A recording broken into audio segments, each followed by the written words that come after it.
Over the last several weeks, the world has watched events unfold in Libya with hope and alarm. Last month, protesters took to the streets across the country to demand their universal rights and a government that is accountable to them and responsive to their aspirations. But they were met with an iron fist.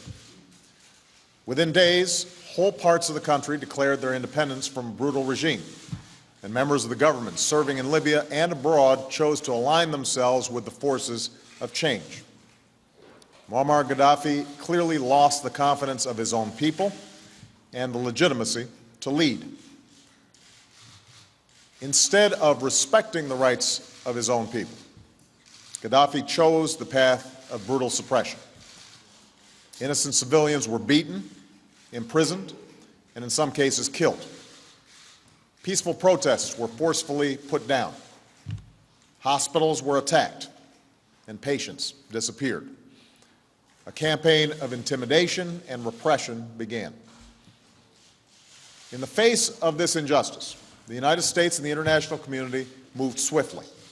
Sanctions were put in place by the United States and our allies and partners. The UN Security Council imposed further sanctions, an arms embargo, and the specter of international accountability for Gaddafi and those around him.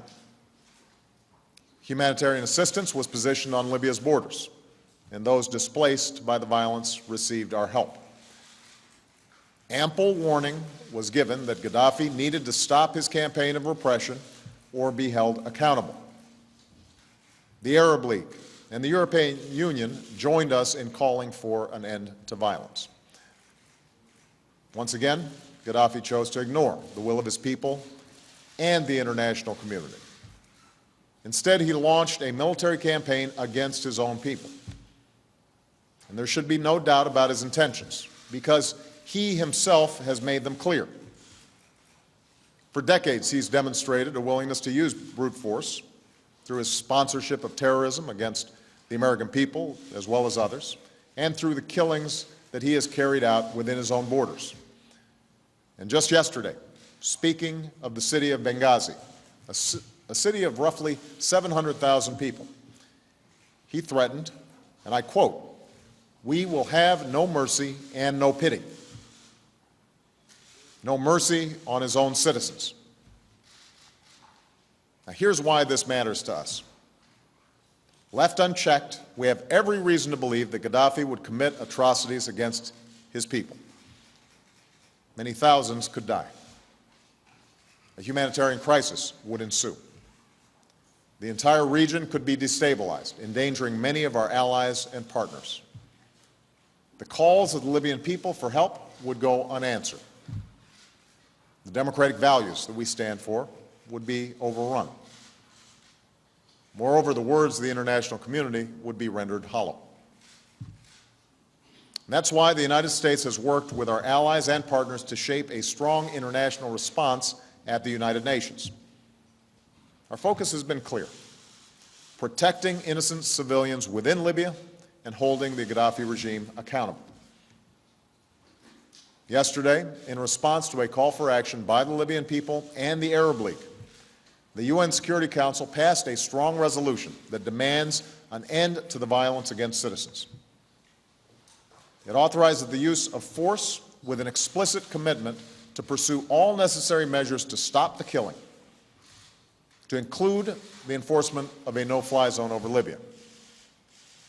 It also strengthens our sanctions and the enforcement of an arms embargo against the Gaddafi regime.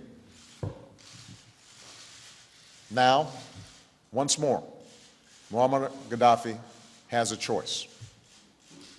The resolution that passed lays out very clear conditions that must be met. The United States, the United Kingdom, France, and Arab states agree that a ceasefire must be implemented immediately. That means all attacks against civilians must stop. Gaddafi must stop his troops from advancing on Benghazi, pull them back from Ajubia, Misrata, and Zawiya, and establish water, electricity, and gas supplies to all areas. Humanitarian assistance must be allowed to reach the people of Libya. Let me be clear. These terms are not negotiable. These terms are not subject to negotiation. If Gaddafi does not comply with the resolution, the international community will impose consequences, and the resolution will be enforced through military action. In this effort, the United States is prepared to act as part of an international coalition. American leadership is essential, but that does not mean acting alone. It means shaping the conditions for the international community to act together.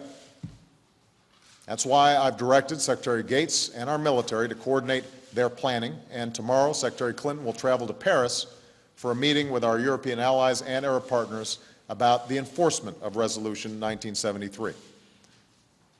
We will provide the unique capabilities that we can bring to bear to stop the violence against civilians, including enabling our European allies and Arab partners to effectively enforce a no-fly zone. I have no doubt that the men and women of our military are capable of carrying out this mission. Once more, they have the thanks of a grateful nation and the admiration of the world. I also want to be clear about what we will not be doing. The United States is not going to deploy ground troops into Libya. And we are not going to use force to go beyond a well-defined goal, specifically the protection of civilians in Libya. In the coming weeks, we will continue to help the Libyan people with humanitarian and economic assistance so that they can fulfill their aspirations peacefully. Now, the United States did not seek this outcome. Our decisions have been driven by Gaddafi's refusal to respect the rights of his people and the potential for mass murder of innocent civilians. It is not an action that we will pursue alone. Indeed, our British and French allies and members of the Arab League have already committed to take a leadership role in the enforcement of this resolution, just as they were instrumental in pursuing it. We are coordinating closely with them. And this is precisely how the international community should work, as more nations bear both the responsibility and the cost of enforcing international law. This is just one more chapter in the change that is unfolding across the Middle East and North Africa. From the beginning of these protests, we've made it clear that we are opposed to violence. We've made clear our support for a set of universal values and our support for the political and economic change that the people of the region deserve. But I want to be clear. The change in the region will not and cannot be imposed by the United States or any foreign power. Ultimately, it will be driven by the people of the Arab world. It is their right and their responsibility to determine their own destiny. Let me close by saying that there is no decision I face as your Commander-in-Chief that I consider as carefully as the decision to ask our men and women to use military force, particularly at a time when our military is fighting in Afghanistan and winding down our activities in Iraq. That decision is only made more difficult. But the United States of America will not stand idly by in the face of actions that undermine global peace and security. So I've taken this decision with the confidence that action is necessary and that we will not be acting alone.